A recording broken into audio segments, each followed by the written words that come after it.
갈라디아서 5장 16절 말씀부터 읽겠습니다. 내가 이르노니 너희는 성령을 따라 행하라. 그리하면 육체의 욕심을 이루지 아니하리라. 육체의 소욕은 성령을 거스리고 성령은 육체를 거스리나니 이 둘이 서로 대적함으로 너희가 원하는 것을 하지 못하게 하려 함이니라. 너희가 만일 성령의 인도하시는 바가 되면 율법 아래 있지 아니하리라. 육체의 일은 분명하니 곧 음행과 더러운 것과 호색과 우상숭배와 주술과 원수 맺는 것과 분쟁과 시기와 분냉과 당짓는 것과 분열함과 이단과 투기와 술취함과 방탕함과 또 그와 같은 것들이라. 전에 너희에게 경계한 것 같이 경계하노니 이런 일을 하는 자들은 하나님의 나라를 유업으로 받지 못할 것이요 오직 성령의 열매는 사랑과 희락과 화평과 오래 참음과 자비와 양성과 충성과 온유와 절제니 이 같은 것을 금지할 법이 없느니라. 그리스도 예수의 사람들은 육체와 함께 그 정욕과 탐심을 십자가에 못 박았느니라. 아멘. 여러분, 우리가 지난 시간에 그리스도의 할례에 대해서 우리가 나눴습니다. 지존자의 거처, 여호와의 피난처, 생각이 나십니까? 예.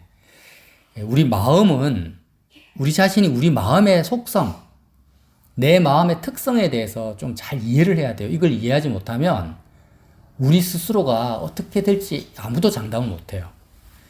우리 마음은 전원이 꺼지지 않는 진공청소기와 같아요. 무한대의 용량을 가진. 일반 청소기는 흡수하면은 쓰레기가 차면은 이렇게 더 이상 흡수가 안 되잖아요.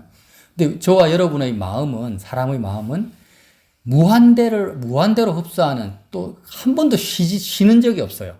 청소기처럼 껐다가 켰다 하는 게 아니라 24시간 365일 계속 작동되어지는 진공청소기와 같다라는 사실을 좀 이해를 해야 됩니다. 내 마음에 대해서. 그래서 우리 마음을 어디에 두든지 마음 주변에 있는 그 장소에 있는 모든 것들을 가만히 있어도 나는 다 흡수하게 돼 있어요. 다 흡수해가지고 흡수한 것으로 끝나는 것이 아니라 좋은 것을 흡입하면은 빨아당기면은 좋은 열매를 맺고 나쁜 것을 흡입하면 나쁜 열매를 자동적으로 맺는 것이 마음이라는 거예요. 근데 우리 사람이 아담이 범죄한 이후로 어떻게 돼버렸습니까? 사람의 마음이 육체라는 곳에 우리의 몸, 육체의 마음이 갇혀버렸습니다. 갇혀버렸어. 그래서 바울이 그러잖아요. 이 사망의 몸에서 누가 나를 건져내랴. 마음이 몸에 갇혔는데, 육체에 갇혔는데 어떤 몸이라고요? 사망의 몸이라고 했어요. 그만큼 끔찍하다라는 거예요. 근데 80의 그 인구의 모든 지구상의 사람들은 마음이 몸에 갇혀서 몸을 통해서 세상의 것들을, 이 땅에 있는 많은 것들을 흡입하고 있는 이 상태를 당연하다고 생각하고 아무도 비정상이라고 생각을 안 하고 살아가는 것이 비극이라는 거예요. 예수님이 우리를 구원하시려면 어떻게 해야 됩니까? 우리 몸에 갇혀 있는, 그러니까 마음의 거처죠. 사람의 마음의 거처가 뭐가 되었습니까? 우리 몸이 된 거예요. 그래서 제가 생각하기에는 그래요. 영적 존재는 다 마음이라는 게 있는 것 같아요. 귀신도. 귀신이 강인도 그렇고 뭐라고 합니까? 그라사 지방 귀신이 예수님에게 사람의 몸을 거처로 삼고 있어요. 귀신이. 그래서 그 귀신 들린 사람은 끊임없이 막 자기를 자해하고 무덤에서 살고 그러잖아요. 그래서 쫓아내니까 귀신이 뭐라고 합니까? 이 사람에게서 나가는데 저 돼지떼에게 들어가게 해주십시오 하는 거예요.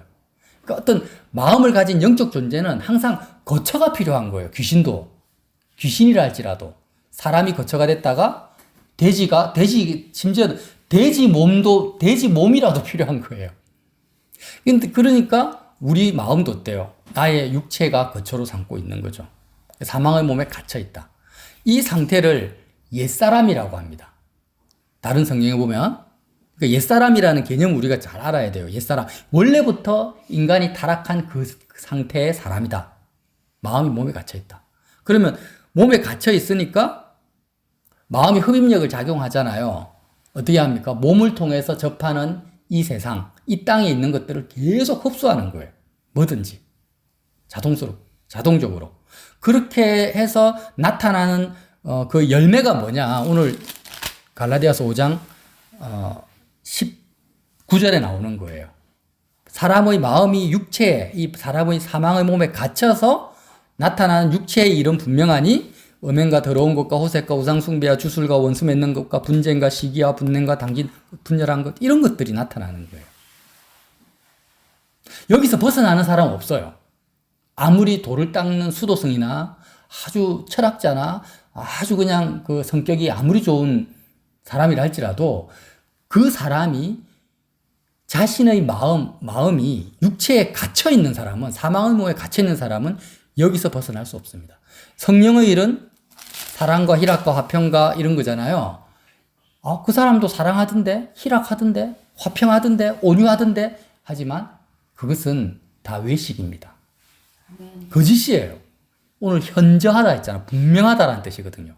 우리가 속지 말아야 돼요.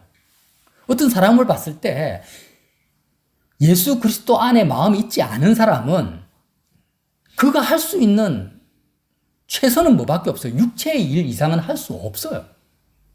그건 예의가 없어요. 나도 마찬가지고 어떤 사람도 예의가 없는 거예요. 이걸 우리가 인정하자라는 거예요. 내가 마음을 잘 쓰고, 그러니까 우리가 옛날에 초보 때 이런 생각을 한 거예요. 육체의 일은 내가 이거는 하고 있고 이거는 안 하고 있고, 성령의 일도 이거는 하고 있는데 이건 좀 못 하고 있다. 그러니까 내가 좀 성령의 열매를 맺어보려고 한번 열심히 살아야 되겠다. 그게 아니라는 거예요. 지금 그런 의미로 이 여러 가지를 나열을 한 게 아니고, 그냥 포도나무의 가지가 연결되면 좋은 열매를 맺는 것처럼 똑같다라는 거예요, 지금. 자, 그러면 봅시다. 우리는 어떻게 해야 되는가? 저와 여러분은요, 예수님의 몸이 우리 마음의 거처가 돼야 됩니다. 그게 그리스도의 할례잖아요. 사람의 마음은 귀신을 사람에게 쫓아냈더니 돼지떼라도 필요하다. 돼지떼라도 들어가야 되는 거야. 마음의 거처가 필요한 거예요. 그러니까 예수님이 보시기에 너희들은 전부 사망의 몸에 육체에 갇혀 있으니까 육체의 일밖에 열매를 못 맺으니까 우리를 구원하시려면 새로운 몸을 주셔야 되는 거예요. 우리에게. 마음의 거처. 마음이 거할 수 있는 새 몸을 주셔야 되는데 그게 뭐냐? 그리스도의 몸이었다라는 거예요. 예수님이 이 세상에 왜 오셨냐? 우리 마음의 거처가 되시려고 오신 거예요. 자기 몸을 우리에게 주시는 거예요. 이 개념을 확실히 정리하자. 옛사람은 내 육체가 마음의 거처가 되는 상태고 새사람은 예수 그리스도의 몸이 내 마음의 거처가 되는 거예요. 그래서 예수님이 십자가에서 그리스도의 몸이 죽었을 때 거기에 내가 함께 죽고 부활한 그리스도의 몸에 연합해서 하늘 보좌 우편에 예수님의 몸이 아침바 됐으니까 나도 예수님의 그 몸 안에 있는 거예요. 지금 마음의 거처가. 그러므로 나는 어떻다? 하나님과 직면할 수 있고 삼위일체 하나님과 연합할 수 있다라는 거예요. 예수님의 몸 안에는 육체만 있는 게 아니죠. 예수님의 영도 있고 예수의 마음도 있고 예수님의 생각도 있고 그리스도의 전부가 다 들어가 있습니다. 그래서 성경의 사도 바울이 끊임없이 예수님 안에, 예수님 안에, 예수님 안에, 그리스도 안에 이런 안에라는 말을 계속 쓰는데 우리의 믿음 생활, 신앙 생활이라는 것은 복잡한 게 하나도 없어요. 그냥 내 마음의 거처가, 내 마음 두는 곳, 내 마음을 두는 유일한 장소가 내 몸이 아니고 예수님의 몸이 되면 되는 거예요. 왜? 예수님의 몸을 나에게 선물로 주셨으니까. 예수님의 몸을 내 몸으로 주신 거예요. 그래서 막달라 마리아가 창녀였잖아요. 너무나 더러운 몸을 가지고 있었거든요. 구제불능의 저주받은 몸이었어요. 그 여자는. 근데 그걸 알았던 거예요. 너무나 신기하게. 이 죄 없는 그리스도께서 자신의 몸을 나에게 주셨구나. 너무나 감격했어요. 그래서 그 사람들이 다 보는 데 가가 향유옥합을 예수님 발에 깨트리죠. 붓죠. 그리고 머리털로 눈물로 발을 씻고 머리털을 닦잖아요. 이런 제스처가 저는 처음에 이게 도대체 뭐 하는 짓이야? 너무 막달라 마리아하고 오버하는 거. 막달라 마리아는 아니에요. 사실 다른 마리아인데 그 여자가 너무 오버하는 거 아닌가 하는 생각이 들었던 거예요. 저도 사실은. 근데 복음을 알고 나니까 이해가 되는 거야. 막달라 마리아는 저주받은 사망의 몸이 아니라 그리스도의 몸 자체가 자기 몸이라는 믿음이 있었구나. 하나님으로 받은 마음의 거처로 자기 몸으로 받아들였구나. 그래서 예수님의 그 발을요, 자기 몸으로 생각하고 거기에다가 가장 값진 향유를 깨뜨리고 머리털로 씻고 눈물로 씻고 머리털로 닦았던 거예요. 그러니까 이 막달라 마리아가, 자꾸 막달라 마리아란다. 복음이 전하는 곳에서는 이 여자가 행한 것은 다 반드시 같이 증거가 될 거라고 예수님이 하신 말씀의 의미가 거기 있었던 거예요. 그래서 예수 그리스도 안에 거한다라는 의미도 다른 게 아니라 나의 육체를 마음의 거처로 두지 않고 예수님을 나의 마음의 거처로 둔다. 다윗이 말하는 여호와는 나의 피난처다. 여호와는 나의 산성이다. 지존자가 나의 거처가 된다. 이렇게 말을 했던 거예요. 그래서 우리는요, 이것저것 복잡하게 생각할 거 없고 우리의 마음은 무조건 흡수하니까 예수님 안에, 예수님의 몸 안에 내 마음의 거처만, 내 마음을 거기에 두기만 하면 돼요. 마음을 거기에 두기만 하면 돼. 우리 매장에 가면은 진공 청소기가, 로봇 청소기가 있거든요. 로봇 청소기를 거기 두기만 하면은 그 매장의 모든 영역을 알아서 다 청소를 해줬단 말이에요. 마찬가지라는 거예요. 우리 마음을 내 육체에 두면은 알아서 육체의 일이 다 나타나게 돼 있고, 아무리 노력을 해도 마음을 그리스도 안에 두면은 내가 노력하지 않아도 오늘 말한 성령의 사랑과 희락과 화평, 이게 다 나타난다라는 거예요. 근데 왜 24절에 그리스도 예수의 사람들은 육체와 함께 그 정욕과 탐심을 십자가에 못 박았다고 말을 합니까? 육체를 못 박았다. 이해된다. 이제는 내 마음의 거처로 더 이상 육체를 삼지 않는다. 마음을 내 몸에 두지 않는다. 그러니까 자꾸 거울 보면서 내 피부에 주름이 얼마 생겼니, 흰머리가 얼마나 나니, 그걸 보는 게 죄는 아니지만 거기에 마음을 두면은 죄가 되는 거예요. 자기 외모에 마음을 둬버리면 안 돼. 육체에 두는 거니까. 이해가 되시죠? 육체와 함께 그 정욕과 탐심을 십자가에 못 박은 이유는 내가 내 몸에 신경을 안 쓴다 해도 이 세상에, 이것만 딱 말씀을 나누고 마칠게요. 이 세상에 어떤 소원을 가지잖아요. 예를 들어서 돈을 많이 벌고 싶다라는 돈에 대한 소원을 가지잖아요. 그러면은 돈을 많이 벌고 돈을 쓰고 하는 거는 뭐로 쏠 수 있어요? 육체로서. 그러니까 세상에 대한 어떤 소원을 가지면 무조건 내 마음은 육체 안에 갇혀버리는 거야. 예를 들어서 대한민국이 세계적인 인류 선진국이 되기를 원한다. 이렇게 생각을 하면 사람들은 그건 정욕과 탐심이 아니라 애국심이다. 애국심이라고 이야기를 해요. 근데 이 대한민국이라는 것 자체도 결국 세상이잖아요. 그 때문에 이 세상에 대한 아무리 그것이 애국심이라도 이 땅에 대한 나의 마음의 소원이 있으면 대한민국이 선진국이 되는데 기여하려면 뭐가 필요해요? 내가 몸이 필요하고 선진국을 내가 누리려면 또 내 몸이 필요하니까 마음이 자연스럽게 내 몸에 갇혀버리는 거예요. 그것이 아무리 좋은 소원이라 할지라도 우리가 꼭 기억합시다. 성경에 어떤 정욕, 어떤 탐심, 한마디로 소원함입니다. 이 세상을 향한 소원함을 말해요. 정욕과 탐심이라는 것은 이 세상에 그것이 부모가 자녀가 잘 됐으면 좋겠다. 이 자녀가 나한테 좀 위로를 줬으면 좋겠다. 내가 몸이 건강했으면 좋겠다. 어떤 소원이라 할지라도 소원을 가지는 순간, 그 소원을 내가 마음으로 붙드는 순간 나는 어떻게 된다? 사망의 몸에 갇혀버리는 거예요. 그래서 그리스도 예수의 사람들은 육체와 함께 정과 욕심을 십자가에 못 박는 이유가 뭡니까? 내 마음을 두는 곳, 내 마음의 거처를 오직 예수 그리스도의 몸, 예수님 안에 거하기 위한 거예요. 금욕주의도 아니고 그냥 이것이 옳기 때문에 하는 것도 아니에요. 예수님 안에 거해야만이 내 마음의 평강과 사랑과 희락과 성령의 열매가 나타나는 거고, 그것 외에는, 그리스도 예수 안에 내 마음의 거처를 삼는 것 외에는 세상 어디라 할지라도, 누구라 할지라도, 내 남편이든 아내든 친구든 어떤 사람이라 할지라도 내가 조금이라도 예수 그리스도 외에 다른 곳에 마음을 두거나 소원함을 가지는 순간 나는 사망의 몸에 갇혀서 내가 할 수 있는 것은 죄 짓는 것 외에는 없는데요. 그래서 육체와 함께 정과 욕심을 십자가에 못 박는 것이지 다른 이유가 아니라는 거예요.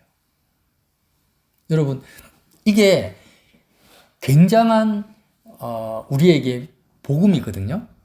예를 들어서 성령의 9가지 열매를 하나하나 우리에게 너 이거 다 지켜. 사랑은 기준이 이렇고 희락은 이렇고 절제는 이러니까 이런 기준을 통해서 어느 정도 카트라인 올라와야지 네가 성령의 열매 맺는 거야. 이렇게 하면 누가 할 수 있겠어요? 근데 그게 아니라는 거예요.